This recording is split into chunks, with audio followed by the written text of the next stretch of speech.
Okay, first question. Primero. Okay. Vamos, Alex. Hola, buenas tardes.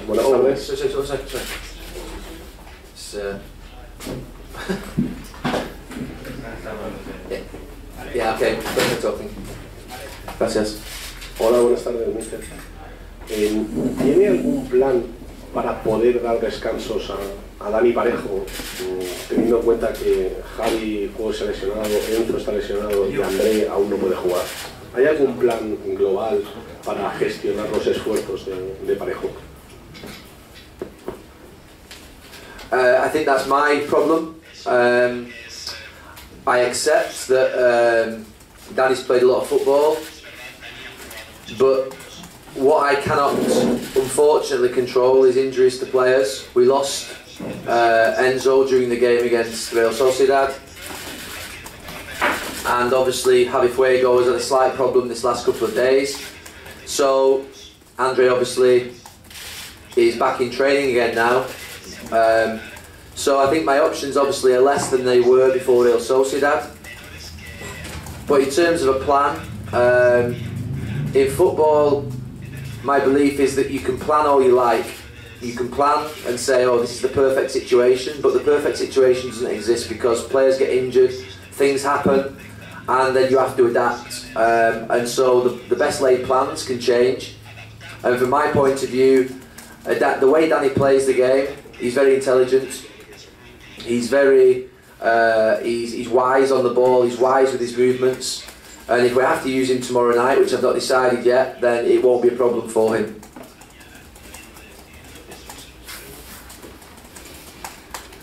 Mister, make sure the Estrella's in. Rovira de VCF Radio.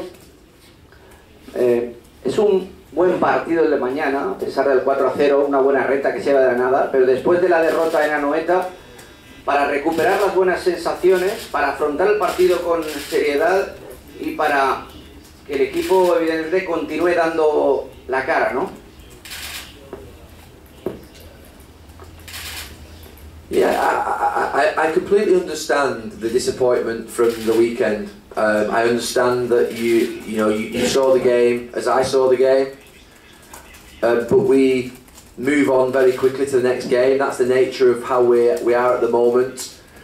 We play a game tomorrow night against Granada. We have to be very professional. We have to go and play a good game, and that would be the same if we got a good result in Real Sociedad.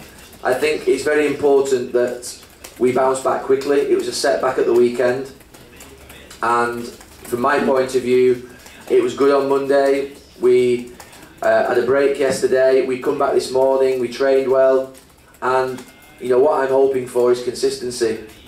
And at this moment in time, the game against Real Sociedad obviously was a dent in that consistency. But from my point of view, I'm still happy. I'm still not going to change the way in which we're doing things.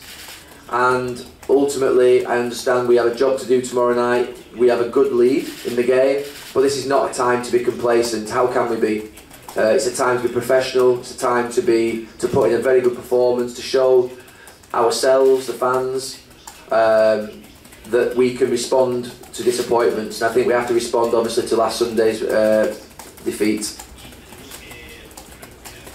Hola, buenas tardes, Carlos Martínez de la cadena SER. Tenía dos cosas, una más seria y una más distendida. Empiezo por la más seria. Aunque el partido de mañana sea de Copa, le quiero preguntar por la situación actual en la Liga. En su cabeza ahora mismo, el planteamiento, el objetivo en lo que queda de temporada en Liga. Todas las temporadas empieza el Valencia con un objetivo de entrar en la Champions, quedar entre los 4 primeros. Esa distancia es muy grande ahora mismo y le quería preguntar, ¿en su cabeza está todavía la posibilidad de recortar esa distancia y terminar entre los 4 primeros? ¿El pensar en quedar quinto o sexto para jugar Europa League la próxima temporada? ¿O incluso en sumar lo antes posible los 20 puntos que harían falta para salvar la categoría sin pasar apuros hasta el final?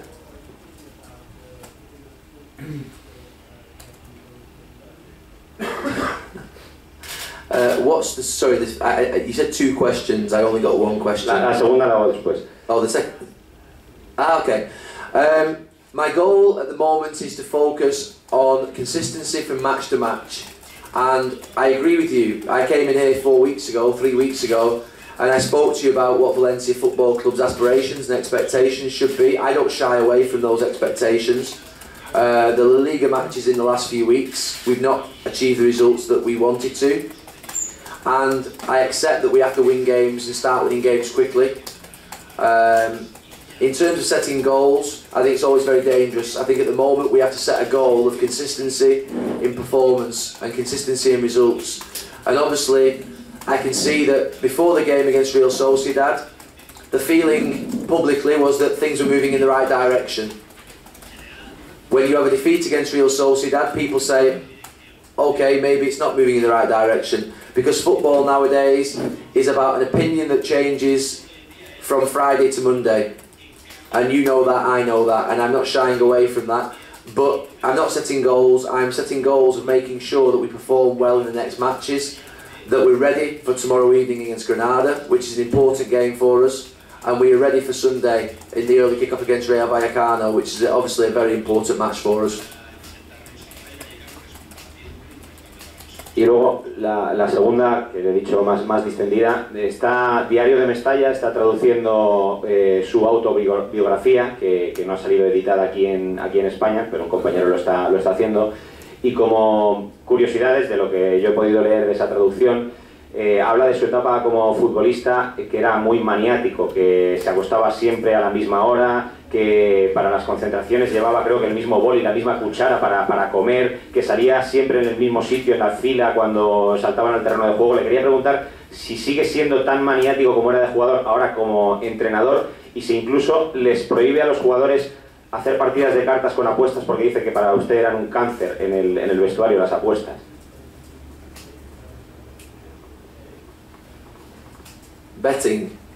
Gambling.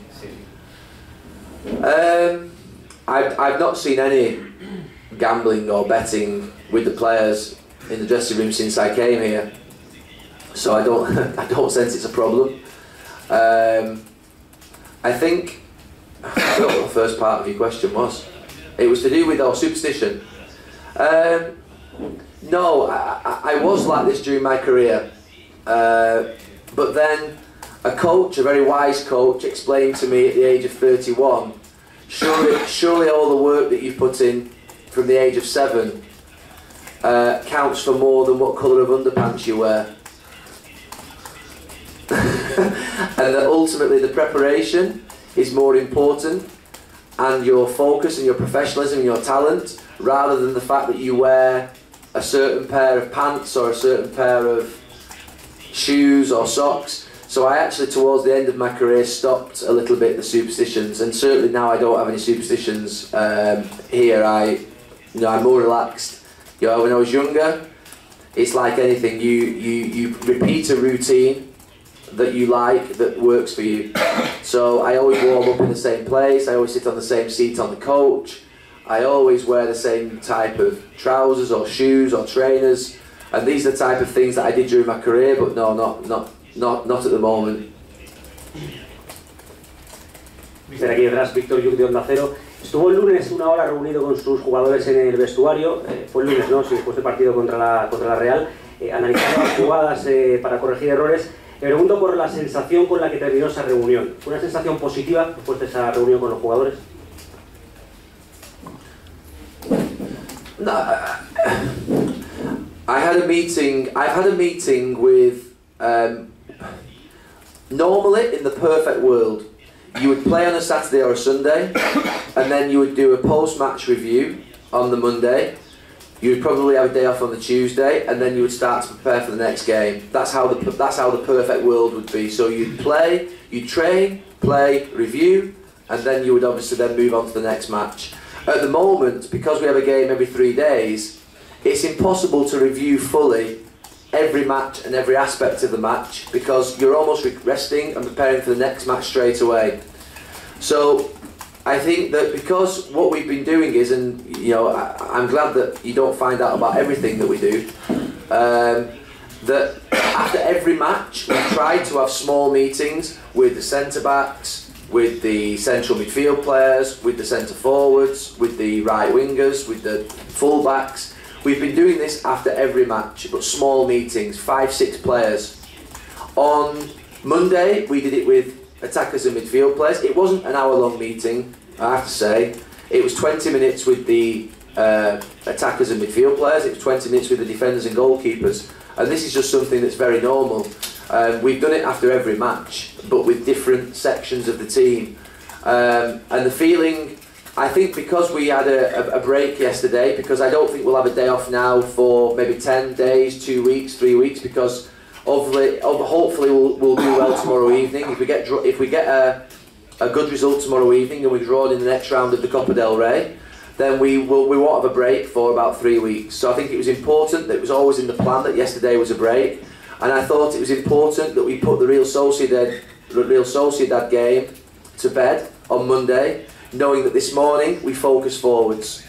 And we look upon it as a blip, but we at least have looked at what, the things in the game, and I have to say it wasn't all negative against Real Sociedad. The last 25 minutes obviously is what stands out in everybody's mind, where Real Sociedad scored 2 goals, but the first part of the game we should have scored 2 or 3 goals. And obviously in football you can talk about fine lines, you can talk about the ball goes one way or the other. But I accept that we remember the last 25 minutes, and I think that it was important on Monday that we just did a debrief, but that's something we've been doing after every match. It wasn't a lockdown with players. We've been doing, you can ask the players, we've been having meetings with different units in different groups all the time. Sí, bueno, del periódico Levante, las estadísticas al término de la primera vuelta, que terminó el domingo, dicen que el Valencia es el equipo al que más le rematan, el segundo equipo al que más le rematan, solo por detrás del Sporting de Gijón. Imagino como ex defensa que usted le preocupará mucho y cómo puede solucionarlo. Sorry, I didn't understand the question. Sí, que el Valencia, según las estadísticas, es el segundo equipo de primera división al que más remates recibe, que más shoots recibe. Okay. In the whole season or the last game? Half season. In the half season. Yeah, okay. We have improvements to make. The reason I'm here in the first place is because there are improvements to make. I've been here now 3 weeks, and I've obviously, the players are working very well. I know that you'll say, the coach would say that, but their application and desire is fantastic. But it's a new coach. When you have new players, new coach, and they're getting used to each other, it's difficult. But I'm confident that we'll get better. I'm confident that the messages will start to sink in. Against Villarreal in the second half, Real Madrid and the Granada, it was obvious. In the first half against Real Sociedad, I was very comfortable. So I think that because of the last 25 minutes against Sociedad, obviously we feel disappointed. But that's not to say we throw away the 2 or 3 good matches before that. And yes, we have to correct this. We have to stop having obviously as many shots in our goal. We have to score goals. I understand what we have to do, and I understand the problems. But I don't see them as problems. I see them as things we have to work on. And at the moment, I see a fantastic work ethic and application from the players, and so I've got no concerns that we'll improve. Hola, Chema del taller deportivo de SportU. En esa biografía, Red también hace mención a cómo se le conocía a Alex Ferguson dentro del vestuario, que era como secadora de pelo. Supongo que por las broncas que echaba Hairdryer. Al resto de compañeros. Lo digo porque, ¿qué hubiera hecho Alex Ferguson después de la decepcionante segunda parte de San Sebastián? ¿Cree que hubiera hecho honor a ese mote?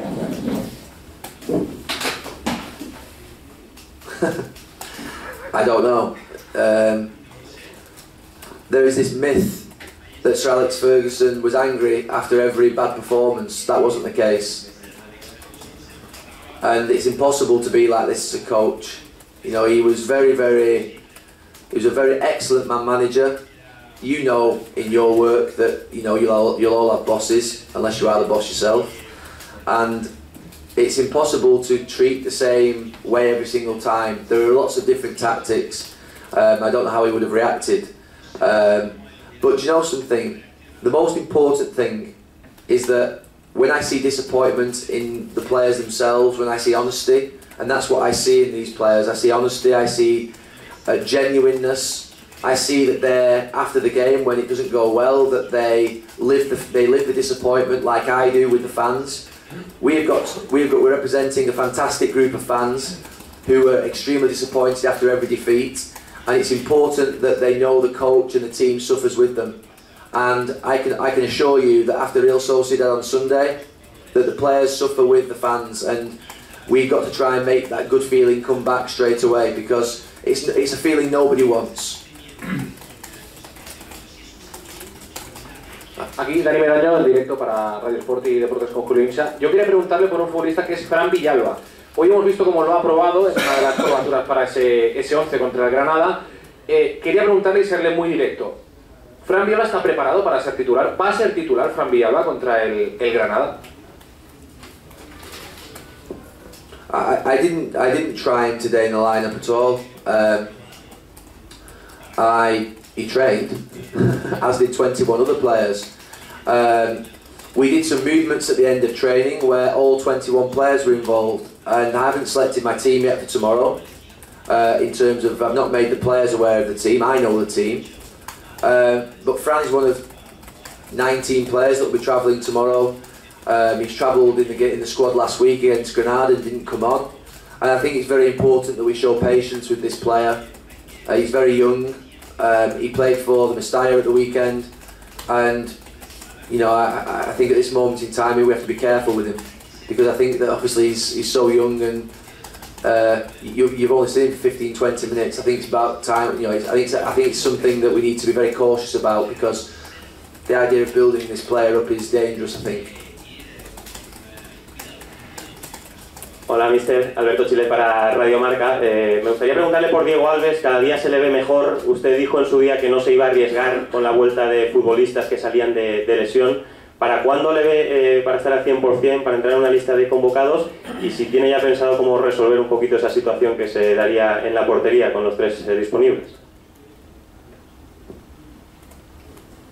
No, I've been asked this question 2 or 3 times, and I respect obviously the fact that you want to keep asking it, but Diego Alves at this moment in time is still in rehabilitation and still training with the team. He's not available for selection yet.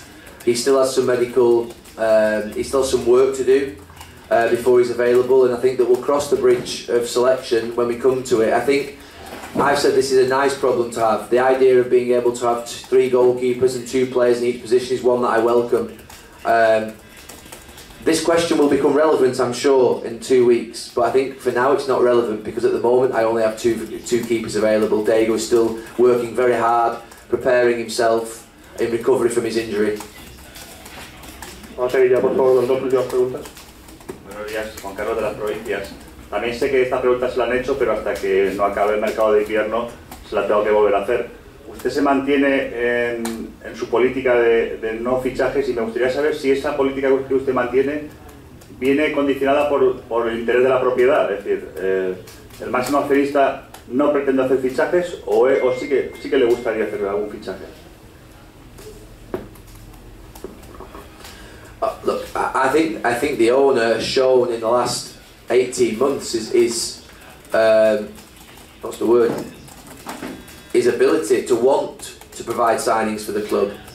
But I repeat that in January is the most difficult month to do business. How many clubs have signed players in the first 13 days of the transfer market? I'm sure you'll know. I don't know the answer to this. A lot of signings, or very few? You know, 20 clubs in La Liga, and I know you ask probably every coach about signings, but there are very few signings happening because it's almost impossible. I said last week about January, it was set up with the right intention, but it's become almost useless as a transfer window, because to get players out of clubs in the middle of the season is impossible. Obviously, from our point of view, we want to be very careful about our squad. We have 2 or 3, 4 players injured. And my view on it is that I want to concentrate on the players that I have, and it is disrespectful You know, I don't think I ever said no signings. I've said it's disrespectful to talk about anything at this football club. I concentrate wholeheartedly on the players that I have and working with them to improve and to get better. But the club has, I think, proven over the last 18 months that it's willing to go into the transfer markets and support managers, coaches, sporting directors with funds. But at this moment in time, my view would be that we've still got 3 or 4 players that we need to return from injury. We've still got a big squad of 23 players, and I'm focusing on those. That's my job as the head coach.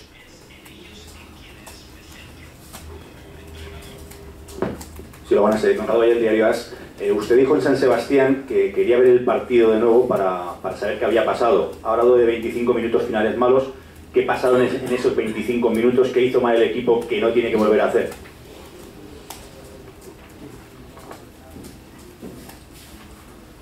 I think that that's something between me and the players. I think that a game is never as bad as you think, and it's never as good as you think. I've learned that a lot in football over the last 5-6 years. When your initial reaction, your emotion is by the goals we conceded, the disappointment of defeat. But actually when you watch it back, games are won and lost in moments. There were actually a lot of good things that we did in the game, but we lost big moments, obviously. The goals turn games. We have chances at the other end to score. If we take one of our chances, the game completely turns. And it felt like one of those matches, but in terms of the actual detail of what I saw, if that's between me and the players, I think you'll respect that and understand that you know, we watch and review and see things all the time, and I'm only willing to go so far, obviously, in a press conference, as much as I want to be as honest as possible with you. Bueno, señores, como siempre, gracias. Buenas tardes.